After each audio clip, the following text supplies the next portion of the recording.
Hello student, आज हम लोग पढ़ेंगे जीव विज्ञान अर्थात बायो में यहाँ पे मेरा एक टॉपिक है आपका आपकी कृपा वैज्ञानिक से नाम, यानी कि सब जंतु और काम वनस्पति हो हैं उनके रहा। वैज्ञानिक नाम क्या क्या हैं उसको हम लोग पढ़ेंगे। तो बिना देरी किए हम लोग वीडियो को आगे बढ़ाते हैं। वीडियो में हम बायोलॉजी सीरीज का second part animal and plant के साइंटिफिक नेम के बारे में पढ़ेंगे और यहाँ से हर एक एग्जाम में प्रश्न पूछा ही जाता है, तो ये टॉपिक आपके लिए बहुत ही इंपॉर्टेंट है। तो पहले मैं आपको ये बताऊंगा कि आखिर साइंटिफिक नेम की शुरुआत कैसे हुई। उसके बाद हम एनिमल के साइंटिफिक नेम ट्रिक के साथ देखेंगे, उसके बाद प्लांट्स के साइंटिफिक नेम ट्रिक के साथ देखेंगे और लास्ट में प्रीवियस ईयर क्वेश्चन भी कवर करेंगे। तो ये वीडियो आपके लिए बहुत ही इंपॉर्टेंट होने वाली है। तो चलिए बिना देरी किए हुए वीडियो को शुरू करते हैं। तो चलिए वीडियो की शुरुआत करते हैं और सबसे पहले देखते हैं कि आखिर साइंटिफिक नेम की जरूरत क्यों पड़ी। तो दुनिया में करोड़ों की संख्या में जीव जंतु, पेड़ पौधे और वनस्पति पाई जाती है और प्रत्येक जीव जंतु, पेड़ पौधे और वनस्पति को विश्व में अलग अलग स्थानों पर अलग अलग नामों से जाना जाता है।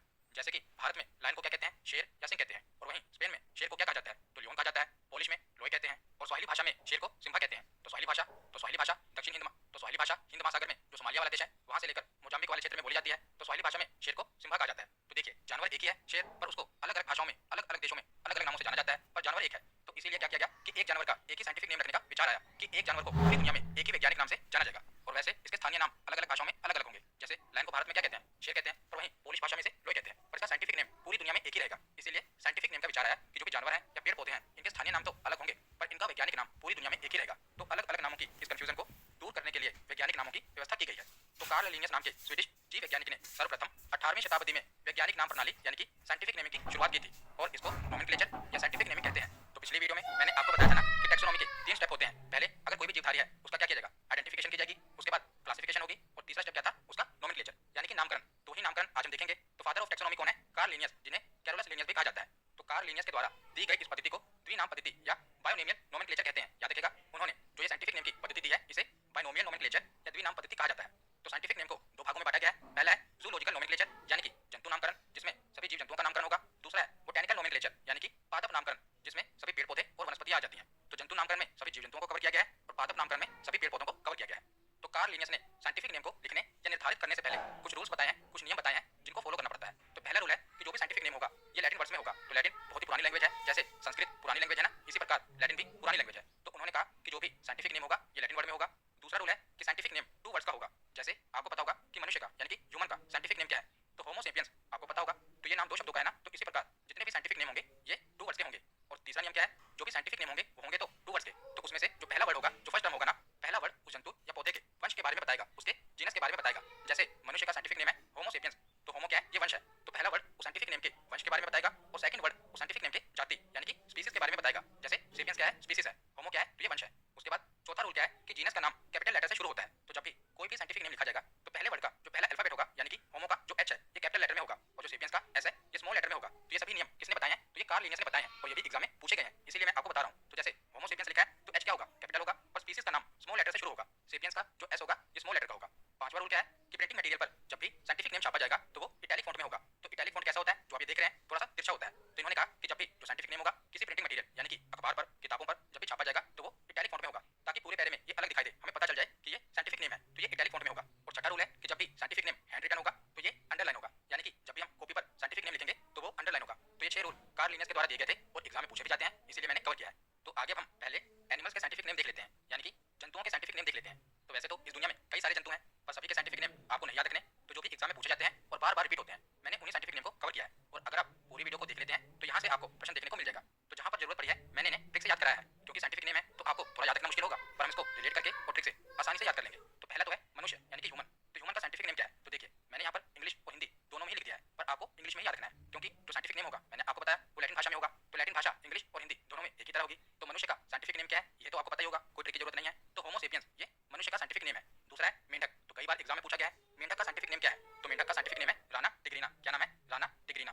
तो इसे हम कैसे याद रखेंगे, तो मेंढक की साउंड कैसे होती है, तो मेंढक टर टर करता है। जब बरसात होती है तो मेंढक टर टराना शुरू कर देते हैं। तो टर टराना इनकी आवाज में ही इनका साइंटिफिक नेम छिपा हुआ है। तो टर टराना में क्या है, राना, तो इनका साइंटिफिक नेम भी क्या है, राना टिग्रीना। तो टर टराना में क्या है, राना, और इनका साइंटिफिक नेम क्या है, राना टिग्रीना। तो ऐसे ही आप रिलेट करके याद करेंगे तो देखना आपको बहुत ही आसानी से याद हो जाएंगे, क्योंकि वैसे तो बहुत सारे नेम है इनको याद रखना आसान नहीं है। तो ऐसे ही छोटी सी स्टोरी बनाकर और शब्दों को रिलेट करके अगर आप याद करेंगे तो बहुत ही लंबे समय तक आपको याद रहेगा। तो राना टिग्रीना किसका साइंटिफिक नेम है, मेंढक का। उसके बाद है बिल्ली यानी कि कैट। तो बिल्ली का साइंटिफिक नेम क्या है, फेलिस डोमेस्टिका। क्या नाम है, फेलिस डोमेस्टिका। तो इसके पीछे क्या है, डोमेस्टिका, डोमेस्टिक यानी कि घरेलू। तो आप देखते हैं कि आजकल जो बिल्ली है इसे घरेलू जानवर की तरह पाला जाता है। विदेशों में तो बिल्ली को खूब पाला जाता है और भारत में भी ये चलन शुरू हो गया है। तो डोमेस्टिका से आप इसे रिलेट करेंगे। तो फेलिस डोमेस्टिका किसका साइंटिफिक नेम है, तो बिल्ली का। अब हम आगे चलते हैं। तो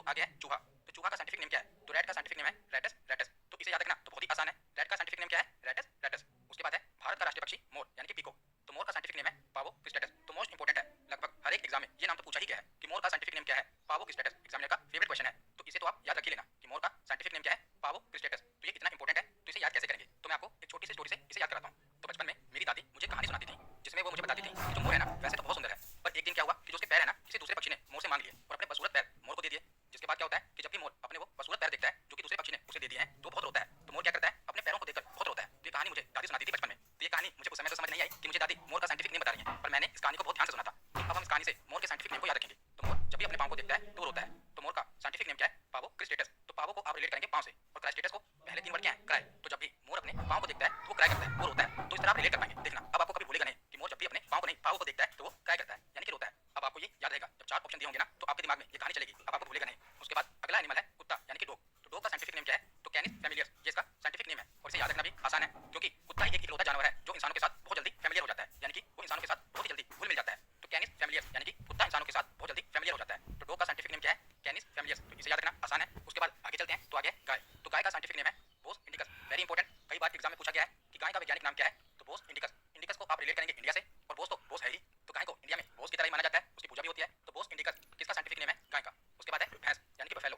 तो भैंस का साइंटिफिक नेम क्या है, तो बोबालस बोबालिस। तो बहुत ही फनी नेम है बोबालस बोबालिस। ये किसका साइंटिफिक नेम है, तो बफेलो का। तो इसका साइंटिफिक नेम भी इसके नेम की तरह ही सिमिलर है, बफेलो का साइंटिफिक नेम है बोबालस। तो इसके नाम से ही रिलेट करके आप इसे याद कर पाएंगे। उसके बाद है शेर यानी कि लायन। तो शेर का साइंटिफिक नेम है पैंथेरा लियो। तो इसके पीछे क्या है, लियो। तो लियो को ही आप रिलेट करेंगे। तो लियो किसका साइंटिफिक नेम है, शेर का। इसी के वंश का एक जानवर है बाघ यानी कि टाइगर। तो दोनों की शुरुआत हो रही है पैंथेरा से, वो पैंथेरा लियो था और ये पैंथेरा टाइग्रिस है। तो लियो किसका साइंटिफिक नेम है, लायन का। और टाइग्रिस किसका साइंटिफिक नेम है, टाइगर का। याद रखना आसान है। उसके बाद है हाथी यानी कि एलिफेंट। तो एलिफेंट का साइंटिफिक नेम है एलिफस मैक्सिमस। तो इसका साइंटिफिक नेम भी इसके नेम के सिमिलर है। एलिफेंट का साइंटिफिक नेम है एलिफस, तो इसके नाम से सिमिलर है, तो इसी से रिलेट करके आप इसे याद कर लेना। उसके बाद है भेड़। तो भेड़ का साइंटिफिक नेम है ओविस एरिस। तो इसे एरिस प्रोनाउंस करेंगे, तो इसका साइंटिफिक नेम है ओविस एरिस। तो इसे आप कैसे याद करेंगे, तो अगर आप राशिफल देखते होंगे तो जो मेष राशि होती है ना, मेष राशि को इंग्लिश में एरिस कहते हैं। तो जो मेष राशि का सिंबल होता है ना, आपने अगर सिंबल देखा होगा तो सिंबल भेड़ का ही होता है। तो एरिस राशि का जो सिंबल होता है वो भेड़ ही होता है। तो भेड़ का साइंटिफिक नेम क्या है, ओविस एरिस। उसके बाद अगला एनिमल है ऊंट यानी कि कैमल। तो कैमल का साइंटिफिक नेम है कैमलस डोमेटेरियस। क्या इसका साइंटिफिक नेम है, कैमलस डोमेटेरियस। तो इसे याद रखना भी आसान है, कैमल का साइंटिफिक नेम है कैमलस। उसके बाद है बंदर यानी कि मंकी। तो बंदर का साइंटिफिक नेम है रीसस मैकाक। क्या नाम है, रीसस मैकाक। तो इसकी ट्रिक नहीं बन पाई, इसे आप याद रख लेना। वैसे तो मंकी और मैकाक ये रिलेट कर रहे हैं, इसको रिलेट करके आप याद कर सकते हैं, मंकी मैकाक। उसके बाद है सांप। तो सांप का साइंटिफिक नेम है सपोर्टर सर्पेंटिस। क्या इसका साइंटिफिक नेम है, सपोर्टर सर्पेंटिस। तो इसे याद रखना भी आसान है। तो सांप को सर्प भी कहा जाता है, तो इसका साइंटिफिक नेम भी क्या है, सर्पेंटस। तो सर्पेंटस में क्या है, सर्प, शुरुआत में ना सर्प। तो इसी से आप रिलेट करके इसे याद कर पाएंगे। उसके बाद आगे चलते हैं। तो अगला जानवर है बकरी। तो बकरी का साइंटिफिक नेम है कैपरा हिरकस। क्या नाम है, कैपरा हिरकस। इसे आप याद कर लेना। उसके बाद है घोड़ा। तो घोड़े का साइंटिफिक नेम है इक्वस कैपिलस। इंपॉर्टेंट है, एग्जाम में पूछा गया है। तो घोड़े का साइंटिफिक नेम क्या है, इक्वस कैपिलस। तो इसे आप कैसे याद करेंगे, तो कैपिलस में क्या है, शुरुआत में आप देखेंगे तो कैप। तो आजकल तो जब हम कैप सुनते हैं तो हमारे दिमाग में ओला उबर आती है, पर पहले के जमाने की कैप क्या होती थी, तो घोड़ा गाड़ी। तो जब भी कैप आए तो आपके दिमाग में हॉर्स कैप याद आना चाहिए यानी कि घोड़ा गाड़ी। तो पहले के जमाने की कैप कौन सी थी, तो घोड़ा गाड़ी। तो पहले के जमाने की कैप में घोड़ा होता था, तो घोड़े का साइंटिफिक नेम क्या है, इक्वस कैपिलस। तो ऐसे आप रिलेट करके इसे याद कर पाएंगे। उसके बाद है मक्खी यानी कि हाउस फ्लाई। तो मक्खी का साइंटिफिक नेम है मस्का डोमेस्टिका। तो इसके नाम के पीछे भी डोमेस्टिका है यानी कि ये घरों में पाई जाती है, घरेलू मक्खी है। पीछे हमने बिल्ली के बारे में भी पढ़ा था, फेलिस डोमेस्टिका। और जो मक्खी है ये है मस्का डोमेस्टिका। तो मक्खी के साइंटिफिक नेम को कैसे याद कर पाएंगे, डोमेस्टिका से आपको ये तो पता चल जाएगा कि घरेलू चीज है। तो मक्खी का साइंटिफिक नेम है मस्का, तो इसे आप मक्खा से रिलेट करेंगे, मक्खा मस्का, मक्खा मस्का। तो मक्खी या मक्खा इसका साइंटिफिक नेम क्या है, तो मस्का को आप मक्खा से रिलेट करेंगे। तो ऐसे आपको ये याद रहेगा। उसके बाद आगे चलते हैं। तो डॉल्फिन। तो डॉल्फिन का साइंटिफिक नेम है डेल्फिनस डेल्फिस। याद रखना आसान है, डॉल्फिन का साइंटिफिक नेम है डेल्फिनस डेल्फिस। तो इसके नाम के ही सिमिलर है, तो याद रखना आसान है। उसके बाद है शुतुरमुर्ग। तो शुतुरमुर्ग का साइंटिफिक नेम है स्ट्रूथियो कैमलस। क्या नाम है, स्ट्रूथियो कैमलस। तो ये नाम आप याद कर लेना। उसके बाद आगे है अजगर यानी कि पाइथन। तो पाइथन का साइंटिफिक नेम है पाइथन मोलुरस। क्या नाम है, पाइथन मोलुरस। एग्जाम में पूछा भी गया है कि अजगर का वैज्ञानिक नाम क्या है, तो पाइथन मोलुरस। अगर आपको ये पता होगा कि अजगर को इंग्लिश में पाइथन कहते हैं तो आसानी से आपको पता चल जाएगा कि अजगर का साइंटिफिक नेम है पाइथन मोलुरस। तो जो इंपॉर्टेंट एनिमल थे ना जो कि एग्जाम में पूछे जाते हैं उनके साइंटिफिक नेम हमने देख लिए। अब हम प्लांट्स के साइंटिफिक नेम देखते हैं जो कि एग्जाम में पूछे जाते हैं। तो सबसे पहले है भारत का राष्ट्रीय फूल यानी कि कमल। तो कमल का साइंटिफिक नेम क्या है, ये तो आपको बिना ट्रिक के ही याद होना चाहिए। जैसे भारत का जो राष्ट्रीय पक्षी है उसका साइंटिफिक नेम, भारत का जो राष्ट्रीय पुष्प है उसका साइंटिफिक नेम आपको बिना ट्रिक के ही याद होना चाहिए। तो 3 बार पढ़ लेंगे तो वैसे भी आपको याद रहेगा। तो कमल का साइंटिफिक नेम है नीलाम्बो न्यूसिफेरा। लोटस का साइंटिफिक नेम क्या है, नीलाम्बो न्यूसिफेरा। उसके बाद है बरगद। तो बरगद का साइंटिफिक नेम क्या है, तो बरगद का साइंटिफिक नेम है फिकस बेंगलेसिस। क्या नाम है, फिकस बेंगलेसिस। तो इसमें क्या है, लेसिस यानी कि लेस। तो जो बरगद है अगर आपने बरगद देखा होगा ना तो लेस की तरह यानी कि फीते की तरह आप देखेंगे कि उसकी जड़ें लटकी होती हैं लेस की तरह। तो ऐसे आप रिलेट कर पाएंगे कि बेंगलेसिस यानी कि लेस की तरह बरगद की जो जड़ें होती हैं वो भी लटकी होती हैं। तो बरगद का साइंटिफिक नेम क्या है, फिकस बेंगलेसिस।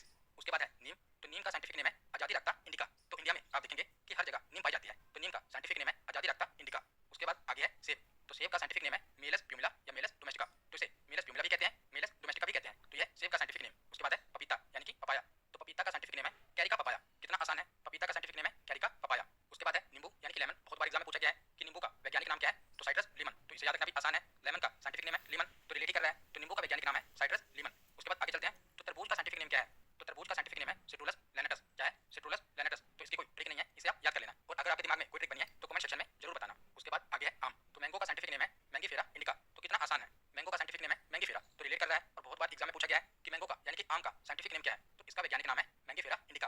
उसके बाद आगे चलते हैं तो अमरूद यानी कि गुआवा का साइंटिफिक नेम है तो सीडियम गुआ जावा। तो थोड़ा सा घुमाया है पर आप इसे आसानी से रिलेट कर सकते हैं कि गुआवा का साइंटिफिक नेम है गुआ जावा, तो आसान है। उसके बाद आगे चलते हैं, आगे है अनार यानी कि पोमेग्रेनेट। तो अनार का वैज्ञानिक नाम है ट्यूनिका ग्रेनेटम। तो ग्रेनेटम का मतलब होता है दाने, तो अनार में बहुत सारे दाने होते हैं और वैसे भी याद रखना आसान है। पोमेग्रेनेट के पीछे ग्रेनेट, तो इसका नाम भी क्या है ग्रेनेटम, तो याद रखना आसान है। तो पोमेग्रेनेट का साइंटिफिक नेम है ट्यूनिका ग्रेनेटम। आगे है अनानास यानी कि पाइनएप्पल। तो अनानास का साइंटिफिक नेम क्या है, तो अनानास कोमोसस। ये तो खुद ही बता रहा है कि मेरा साइंटिफिक नेम क्या है, अनानास कोमोसस। तो उसके बाद है इमली यानी कि टैमरिन। तो टैमरिन का साइंटिफिक नेम क्या है, तो टैमरिंडस इंडिका। आसान है, टैमरिन का साइंटिफिक नेम है टैमरिंडस इंडिका। उसके बाद आगे चलते हैं तो छुई मुई पौधा, इंग्लिश में कहते हैं शेम प्लांट। तो छुई मुई पौधे का साइंटिफिक नेम क्या है, तो इसका साइंटिफिक नेम है मिमोसा पुटिका। आपको पता है कि जब छुई मुई पौधे को छूते हैं तो ये अपने पत्तों को क्या करता है, सिकोड़ लेता है। तो छुई मुई पौधा जब इसको छूते हैं ना तो ये अपने पत्तों को सिकोड़ लेता है, तो इसका साइंटिफिक नेम है मिमोसा पुटिका। उसके बाद आगे चलते हैं तो चावल, तो धान का साइंटिफिक नेम है ओराइजा सैटिवा। एग्जाम में पूछा गया है कि धान का साइंटिफिक नेम क्या है, तो इसका साइंटिफिक नेम है ओराइजा सैटिवा। तो ओराइजा में क्या है, राइस, और हम किसका साइंटिफिक नेम पढ़ रहे हैं, तो धान। तो धान से चावल बनता है, चावल को इंग्लिश में क्या कहते हैं, राइस। तो राइस और राइस रिलेट हो रहा है, तो ऐसे ही आप नाम से रिलेट करके इसे याद कर सकते हैं। ओराइजा में क्या है, राइस, और धान से चावल बनता है, तो धान का साइंटिफिक नेम क्या है, ओराइजा सैटिवा। उसके बाद आगे है आलू। तो आलू का साइंटिफिक नेम क्या है, बहुत बार एग्जाम में पूछा गया है कि आलू का वैज्ञानिक नाम क्या है, तो आलू का वैज्ञानिक नाम है सोलेनम टुबरोसम। तो बहुत बार एग्जाम में पूछा गया तो इंपॉर्टेंट है, आलू का साइंटिफिक नेम है सोलेनम टुबरोसम। तो इंपॉर्टेंट है, तो इसे याद कैसे करेंगे, तो जो आलू है ना ये एक ऐसी सब्जी है जिसकी कोई इज्जत नहीं है, मतलब कि इसे लगभग हर एक सब्जी के साथ मिलाकर बना दिया जाता है। जैसे आलू गोभी, आलू प्याज, आलू मटर, तो इसकी कोई इज्जत नहीं है, किसी भी सब्जी के साथ मिलाकर इसे बना दिया जाता है। तो आलू की कोई इज्जत नहीं है, तो इसीलिए बेचारे आलू की आंखें नम हो गई और आलू रो रहा है। तो इसी स्टोरी से आपको ये साइंटिफिक नेम याद आएगा कि आलू की कोई इज्जत नहीं है इसलिए उसकी आंखें नम हो गई और वो रो रहा है। तो आंखें नम हो गई, तो सोलेनम में क्या है, नम, और टुबरोसम में रो। तो आलू की आंखें नम हो गई हैं और वो रो रहा है, तो सोलेनम टुबरोसम। तो देखना जब भी ये प्रश्न आएगा ना और चार ऑप्शन दिए होंगे तो स्टोरी आपके दिमाग में चलेगी कि आलू की आंखें नम हो गई हैं और वो रो रहा है, तो सोलेनम टुबरोसम। ये किसका साइंटिफिक नेम है, तो ये आलू का साइंटिफिक नेम है। उसके बाद आगे है मटर यानी कि पी। तो इसका साइंटिफिक नेम है पाइसम सैटाइवम। तो याद रखना आसान है, पी का साइंटिफिक नेम है पीसम, थोड़ा सा रिलेट हो रहा है, पी का साइंटिफिक नेम है पीसम। उसके बाद आगे चलते हैं तो गेहूं का साइंटिफिक नेम क्या है, तो गेहूं का साइंटिफिक नेम है ट्रिटिकम एस्टिवम। इसका साइंटिफिक नेम क्या है, ट्रिटिकम एस्टिवम। तो ये नाम आप याद रख लेना। उसके बाद आगे है बांस, बांस यानी कि बैम्बू। तो बैम्बू का साइंटिफिक नेम है बैम्बूसा वुल्गारिस। तो याद रखना भी आसान है, बैम्बू का साइंटिफिक नेम क्या है, बैम्बूसा। तो आज का हमारा आखिरी साइंटिफिक नेम है तुलसी। तो तुलसी का साइंटिफिक नेम क्या है, तो ओसिमम टिनोइफ्लोरम। ये किसका साइंटिफिक नेम है, तो ये तुलसी का साइंटिफिक नेम है। तो तुलसी हमारे आंगन में लगी होती है जिससे हमारा आंगन क्या लगता है, ओसम लगता है। तो इसका साइंटिफिक नेम क्या है, ओसिमम। तो ओसिमम को आप ओसम से रिलेट करेंगे कि तुलसी हमारे आंगन में लगी होती है जिससे हमारा आंगन ओसम लगता है, तो इसका साइंटिफिक नेम है ओसिमम। तो यहाँ पर हमारा थ्योरी सेक्शन कंप्लीट होता है। अब हम प्रीवियस ईयर क्वेश्चन देखते हैं। तो पहला प्रश्न है कि द्विनाम पद्धति की प्रणाली किसके द्वारा दी गई थी, तो द्विनाम पद्धति की प्रणाली किसके द्वारा दी गई थी, तो कार्ल लिनियस के द्वारा। तो ऑप्शन ए इसका सही जवाब है, इन्हें कैरोलस लिनियस भी कहा जाता है। अगला प्रश्न है कि जानवरों के वैज्ञानिक नाम को लिखने के लिए निम्नलिखित में से किस भाषा का उपयोग किया जाता है, तो साइंटिफिक नेम लिखने के लिए किस भाषा का उपयोग किया जाता है, तो लैटिन भाषा का। तो इसका सही जवाब है ऑप्शन सी। अगला प्रश्न है कि मेंढक का वैज्ञानिक नाम क्या है, तो मेंढक का वैज्ञानिक नाम क्या है, तो मेंढक का वैज्ञानिक नाम है राना टिग्रिना। तो इसका सही जवाब है ऑप्शन बी। अगला प्रश्न है कि भारत के राष्ट्रीय पक्षी का वैज्ञानिक नाम क्या है, तो मोर का वैज्ञानिक नाम है पावो क्रिस्टेटस। तो इसका सही जवाब है ऑप्शन ए पावो क्रिस्टेटस। अगला प्रश्न है कि गाय का वैज्ञानिक नाम क्या है, तो गाय का वैज्ञानिक नाम क्या है, हमने पढ़ा था, तो इसका वैज्ञानिक नाम है बोस इंडिकस। ऑप्शन ए इसका सही जवाब है। अगला प्रश्न है कि शेर का वैज्ञानिक नाम क्या है, तो लायन का वैज्ञानिक नाम है लियो पैंथेरा लियो। तो इसका सही जवाब है ऑप्शन ए। अगला प्रश्न है कि एल्फस मैक्सिमस किसका वैज्ञानिक नाम है, तो एल्फस मैक्सिमस किसका वैज्ञानिक नाम है, तो ये एलिफेंट का यानी कि हाथी का वैज्ञानिक नाम है। तो इसका सही जवाब है ऑप्शन ए। अगला प्रश्न है कि घरेलू मक्खी का वैज्ञानिक नाम क्या है, तो आपको बताना है घरेलू मक्खी का वैज्ञानिक नाम है मस्का डोमेस्टिका। इसका सही जवाब क्या होगा, ऑप्शन ए। अगला प्रश्न है कि भारत के राष्ट्रीय फूल का वैज्ञानिक नाम क्या है, तो कमल का वैज्ञानिक नाम है निलंबो न्यूसीफेरा। तो ऑप्शन ए इसका सही जवाब है। अगला प्रश्न है कि मैंगीफेरा इंडिका का वैज्ञानिक नाम क्या है, तो मैंगीफेरा इंडिका किसका वैज्ञानिक नाम है, तो ये मैंगो का यानी कि आम का वैज्ञानिक नाम है। तो इसका सही जवाब है ऑप्शन डी। अगला प्रश्न है कि मटर का वैज्ञानिक नाम क्या है, तो मटर का वैज्ञानिक नाम है पाइसम सैटाइवम। इसका सही जवाब है ऑप्शन ए। तो आज का आखिरी प्रश्न है कि तुलसी का वैज्ञानिक नाम क्या है, तो तुलसी का वैज्ञानिक नाम क्या है, तो मैंने जो आपको स्टोरी बताई थी उसे आप इसे रिलेट कर पाएंगे। तो हमारे आंगन में तुलसी होती है जिससे हमारा आंगन ओसम दिखता है। इसका सही जवाब है ऑप्शन डी।